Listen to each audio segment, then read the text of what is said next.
Hey, everybody, welcome to Community Matters. So glad to have everybody here today. We have a great conversation. In fact, it is an epic conversation, literally. My name is Rod Carter, and today we're talking about the intersection of education, equity, and empowerment right here in our area in Durham. And our guest today is none other than Jovonia Lewis, who's the Executive Director of Empowered Parents in the Community, commonly known as EPIC. That's why I said it's an epic conversation. So EPIC is a grassroots organization. And Giovanni, just kind of first tell us a little bit about the organization, its history, and how it came to be. Yes, so we are simply parents showing up for our children. Our vision is that every child will have a safe school community that nurtures the whole child. EPIC is Black-led, community-rooted, asset-based nonprofit, unapologetically focused on Black children and their success in school. It began as a personal story for me, showing up for my child in his school, and he was regressing. I couldn't understand what was going on. I was that active, involved parent, going to parent-teacher conferences, attending school meetings, and could not figure out what the it was, and I blamed myself. Later, by the end of that school year, I found out that the school was not doing well by Black and brown children in general because of what was shared with us was the academic achievement gap, which we later understood to be an opportunity gap. Our Yeah. work started because of a personal experience, and we have been building ever since. Is that kind of how everybody got involved? Now, full disclosure for everybody out there who's watching, my cousin is a board member with Epic, and that's kind of how I got to know you guys. And it's appropriate that we're taping this today because today is National Cousins Day. So, and it's my cousin's birthday. So there you go. Happy birthday to my cousin as well. So is that kind of how everyone got involved to be a part of this because they saw these huge gaps between Black and brown children and the educational system? Yes, so Black and brown children will have an achievement gap compared to their white peer counterparts. In our school, when we began the work, we needed to listen to the parents. We needed to understand what was going on in their school community, how they were receiving communication, and how they were working with their teachers to get the best results for their kids. Because let's be real, every parent wants the best for their kids. They want the best opportunities and they want success, right? And with that, after we listened to the parents, we talked to the administration to say, what is it that you've done to create change in the school, to hear from the parents? And then we educated ourselves about what has to happen to close the opportunity gap. In the first school that we worked in, my child's school, we began initiatives like Mystery Reader for parents coming in to be authentically engaged. We gave input to the administration to begin doing home visits again so that our educators could deeply know the background that these children were coming from, to know the parents, to give them a sense that you're welcome here and I want you here. From that work, other parents got wind of it and they said, we want this in our school. We want to do what y'all are doing so that our parents are empowered and authentically engaged in making success for their children with their educators. You know, one of the things that I hear a lot of teachers say is that unfortunately, they don't have that involvement from parents, and it makes a huge difference when the parent is involved with the school system and involved with making sure that their children's education is going the way they want it to go. How do you encourage parents to get involved? Is it even a hard lift to do that? You know, that is the age-old question because there are different levels of involvement and engagement. And first, it has to be built on authentic relationship. I don't want to get my first call from my educator about something that my child has done wrong. I want to be able to build a relationship with that educator because you see the brilliance in my child. Brilliance is distributed equally among all of our children. And are you seeing them? Are you creating a safe place for them? So I definitely hear parents when we say, you know, we need parents to be active and involved, but let's be clear, it starts with relationship.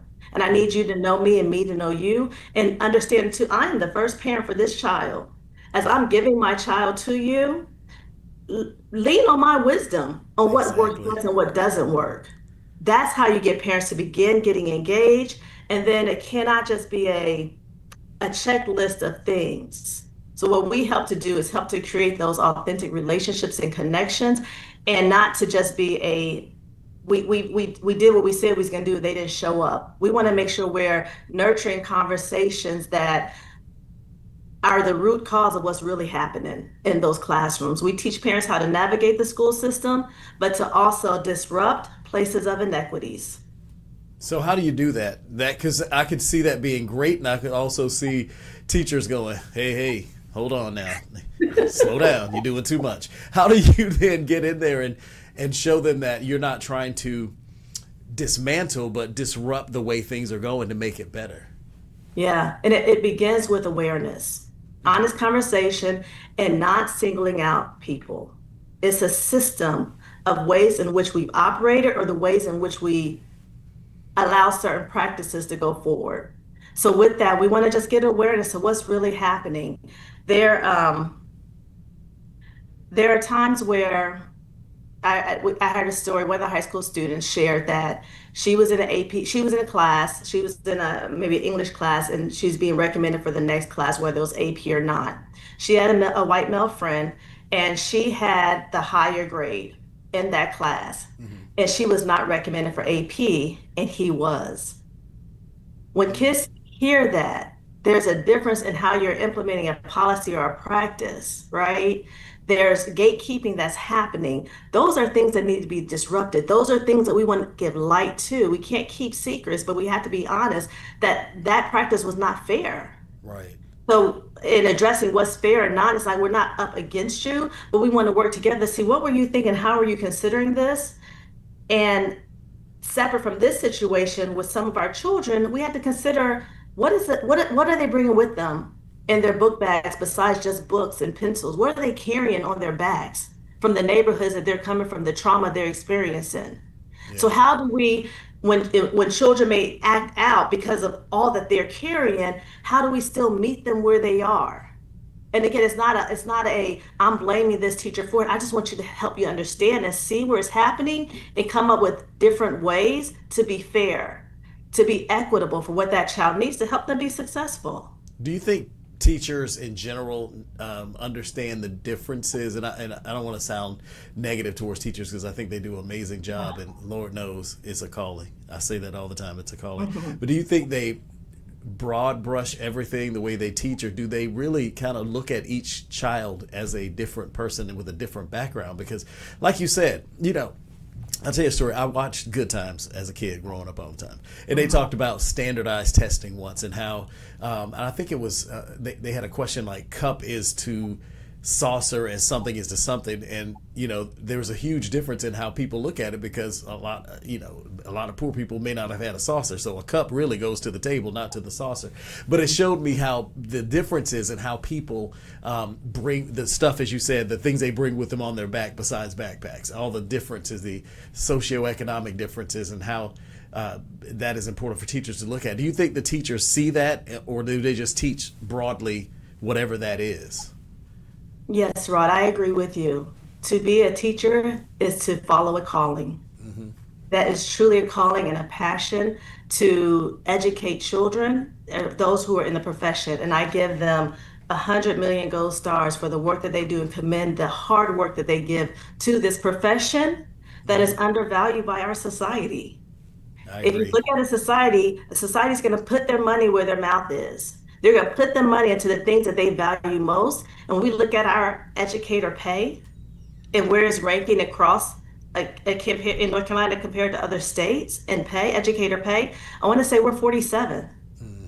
Are we valuing our educators? So, yes, an educator who gets in this profession has gotten into it because of a passion, not for the pay. And there's no intention to differentiate their teaching, to not differentiate their teaching. What you're looking at is a lack of resources in the school. What you're looking at is our underfunded school system that doesn't give teachers that took out teaching aides to support teachers so that they can give that individualized time that each child may need for whether it's advanced academics or being brought up to the learning curve where they should be in that academic year.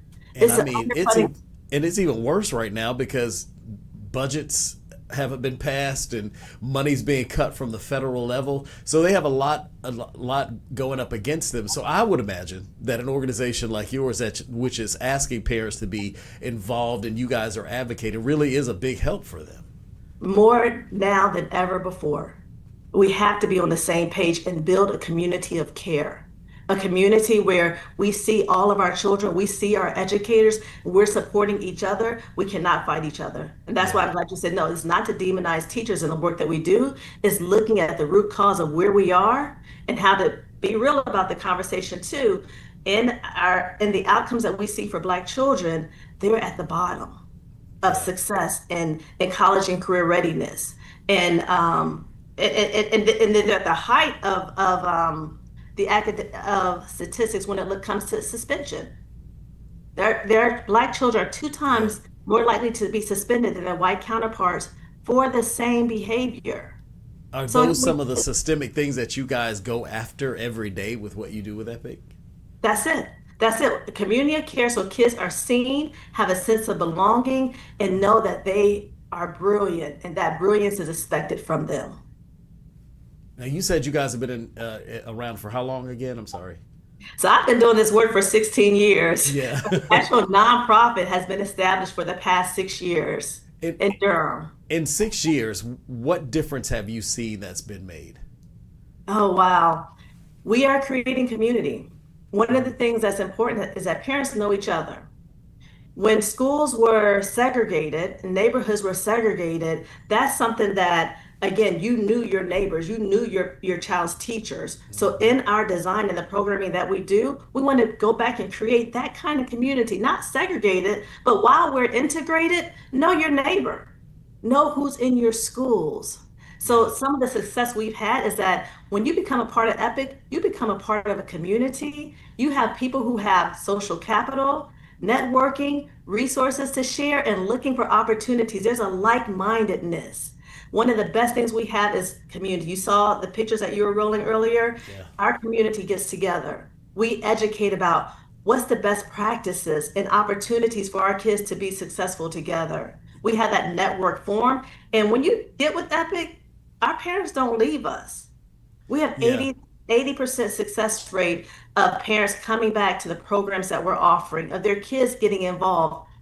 One of our greatest successes, I'll share with you real quick, Rod, Hmm. and you were at the gala that we just had. One Hmm. of our speakers came back. He shared how his mom's engagement, he saw how she was engaged with other Black parents, protecting him and his rights, that he began the organization for their Black Student Union. That's So that fantastic. those students began talking with each other about what their experiences were in this multiracial integrated school, and they got a trusted adult who can make changes for what they were needing to happen. This child has gone off to college, has come back, and if we can get snippets of his interview, I definitely want to share that with you as well because it was so powerful. Yeah. And that's what every parent wants for what we do to impact the children and that they do have the opportunities to thrive. Because it grows. And I mean, like you said, if you're teaching him, now he's teaching others, then the next thing you know. And it's important to mention that while we're talking about Black and brown students, this really affects the whole of the educational system. When one child does well, then all the children can do well if that thing just kind of grows. So it's important that they're all treated the same. Yeah, it is. That it is equal and that it is fair. Yeah. So let's look at those pictures we were talking about. So I love the fact that all of these pictures are not in like a building, just one building like your office. They're out and about in the community. What are we seeing here? Why is it important for Epic to be out about, even in doing a little fan dance there, but out and about in the community? So, yeah, we show up in the schools, we show up in the communities, we show up where people are. Particularly after COVID, our families, everyone is very protective of their time. We don't expect people to come to us. We want to go to them. We want to go in the natural settings where they already know that they have a sense of belonging. And we're not coming in to say, this is how you do it. We're just building community together to say, this is what we've learned. And how do we overlay what we've learned with the wisdom that you bring to what your child needs? And the biggest thing, I just want to make this point really clear. People come to us with individual concerns of what's happened with their child in school. Hmm. What we help them do is to realize it is a community approach that we want to change, and not the individual, but the system. So that we stand in the gap, not just for our children, but for children that look like our children. And that is the wildfire of the seeds drop being planted and spread to others. So no, we're not going to say come to our office. We're going to come to where you are, where you already feel safe, comfortable, trusted, and we look to build trust with you because that's not automatic either. We move at the speed of trust, and that comes from the community giving us direction. You mentioned the fundraiser. By the way, that fundraiser was exactly what it was. It was fun. We all had a really good time that night. But you talked about the student who came back and talked about moving forward with his school. What surprised you most about the work that you guys have done in the past 6 years? Is it growing the movement from those young people to something else? Was there something that stood out the most to you? What surprises me the most is that as this work is not new, there have been advocates in education and community building for years, is that we still need the work to be done. That's surprising and it's kind of sad, actually. Yeah. When you think I mean, about it. Brown versus Board of Education occurred 70 years ago. And recent studies earlier this year showed that schools are more segregated than they were 70 years ago when the ruling came down. We know that diversity, equity, and inclusion, DEI, has been weaponized against our children. So the fact that we still have to do this work is what surprises me the most. But what gives me the most hope is that our children are resilient when our parents and our educators, when the adults get it together and come together with a common cause for our children to have opportunity to be supported and to be seen, they take it and run with it. Yeah. Now That's you what gives said me hope. your child is kind of how you got started. Tell me about your child and son, daughter, graduated. Where So where I are we in the can't system? I can't do one without all three. I got three. Okay, I didn't know if it was one or three. That's a lot. I love it. I have three sons. One is a senior in high school, and Wait, this work hold started with on. him. You got three boys, Yes. and you still look like you all put together. How does that work? Because it's me and my brother, and I know we ran my mama ragged. Yes, yes, and they try, and it's a community approach. This is Durham is my husband's hometown, so Uh-huh. our parents are here. My parents are in Fayetteville. It's that community because they will run circles around us, but they are good boys, and it's because of again setting up the example and building community and supports around them. My oldest is a senior. He is doing very well, studying for the ACT and getting ready for college. My middle child is a sophomore. He's actually at a camp this week at the University of Maryland, um, learning about CSI and forensic. Again, creating an opportunity for him to have exposure to things he wouldn't normally have exposure to. Yeah. And my youngest is in seventh grade. He's in year-round school, so he's already back in school. And each one of them is a joy in my heart. And me and my husband, we're just really having a lot of fun with them, creating opportunities, building a community around them, and helping them to have ownership of their success. And that's again, those are things that we teach with our parents and with our students. Also again, there's work for the parents and the educators to do, but hmm there's also that sense of ownership for success for our students. So I'm going to take a quick break, and when I come back, I want to talk a little bit about what community empowerment really means and how it's different from just community engagement. So let's take a quick break, and we'll come back and do that in just a second. Thank you. All right, welcome back. Thank you so much. We're having this great conversation with Jovonia Lewis, who is with EPIC, which is Empowered Parents in the Community in Durham. And I want to talk about what community empowerment means versus what community engagement means and how they differ. No, that's a really good question. So when you ask what do we do, we listen, we educate, and we advocate, right? When we listen and we offer a listening session, one it's not just about what our trained, compassionate, empowered staff is doing in that listening, but taking back to the community what we heard you say. We want to make sure it's validated by a member check-in first of all. So one is community rooted. And when we develop goals, it's not goals that we see based on the conversation. We develop it with the parents.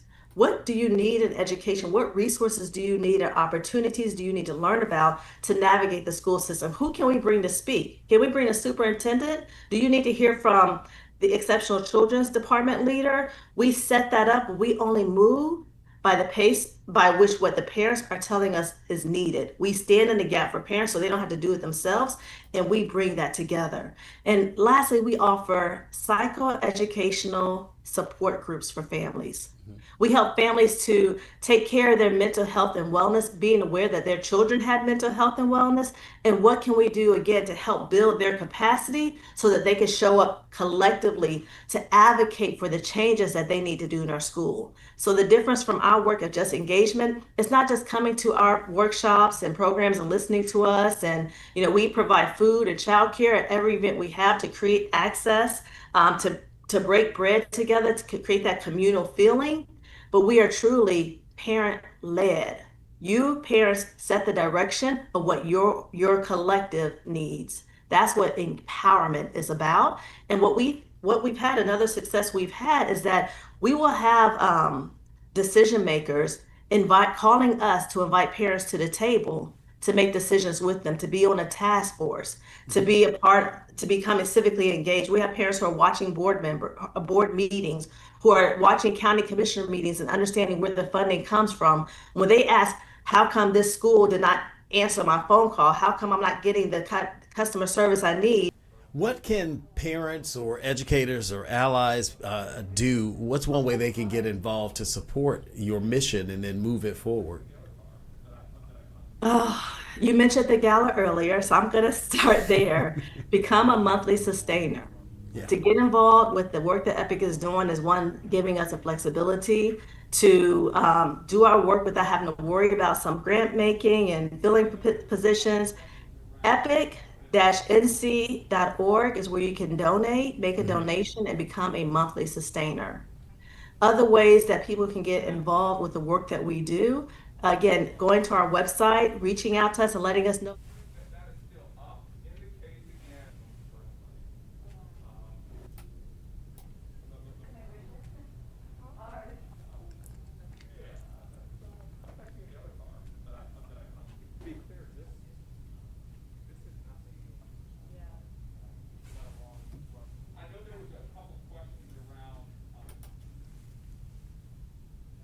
A collective started at their school or in their community. What's your vision for the next generation, or even, and I'll make it a two-part question because those are always fun. What's your vision for the next generation, and then really for the next iteration of Epic? The next generation of parents or a generation of students? The next generation of students. Yeah. I just want every child to have a safe place to be seen. My vision is that our schools are fully funded so that we can do what we need to do to take care of the whole child. I It's want to make sure. Go ahead. I was just gonna say, it's almost unbelievable that so much money has been withheld from the school system in this school systems in this state and really across the country on a federal level, because we always say that phrase like the children are our future, but if you really mean that, what are you doing to ensure that future? So it's got to be difficult as a parent to watch resources just not being put towards like your most precious commodity. Yeah, it is. And that, again, that is a stopgap that prevents so much greatness from happening is the funding, right? So, I mean, first and foremost, I need our schools fully funded. I need our educators paid for truly not being the 47th lowest paid educators system, right? I need that system to be course corrected, right? I also need parents to become actively engaged within the schools authentically. So not just actively engaged, show up in the way that they want us to show up, but engage where you're sitting at decision-making tables. You're Right. co-creating the opportunities that our children need to close the opportunity gap and for all children to be successful. Is that kind of the hope for the next wave for Epic, is to just get more parent involvement for Black and brown children in the school system in Durham? It is. And I say the next wave is not just in Durham, but we're expanding to other counties. We're Hmm. looking at starting in Chatham County. We've done a model in Alamance as well. We Hmm. start as early as early childhood education. So our what my vision is that we have collectives of parents in each of these counties and communities that meet together as a leadership team led by parents to effect change across North Carolina. So at this point, we're going beyond Durham and we're expanding in other counties. Yeah, it's important. I mean, children across this state and really across this country kind of need that voice for them, and you guys are providing that voice. First of all, thank you so much for sharing your insight and a lot more about Epic and what you guys are doing and what you're hoping to do in the future. And I guess the last question I'll ask you is: there, what gives you hope right now? What gives me hope right now is the continued commitment of our parents who keep showing up, who are taking on leadership roles as we go to the next level of authentic engagement. We had a collective circle of hope that has happened over the past 2 years, and now we have parents who are leading the circles of hope. Hmm. Our work is spreading, and that's what gives me hope is that parents are taking over and getting involved through their volunteers, through joining Epic, and that this nonprofit will last beyond me. Legacy is being met. I am the founding executive director, but I will not be the last. Yeah, Jovonia, thank you so much. I appreciate it. This has been a great conversation. Looking forward to the gala next year. I hope I'm invited back. Yes. Thank you so much, and good luck with everything with Epic. And I know it's going to be great. So we appreciate it. Thank you very much, and thank you to everybody out there for joining us for Community Matters. We will see you next time. Have a good day.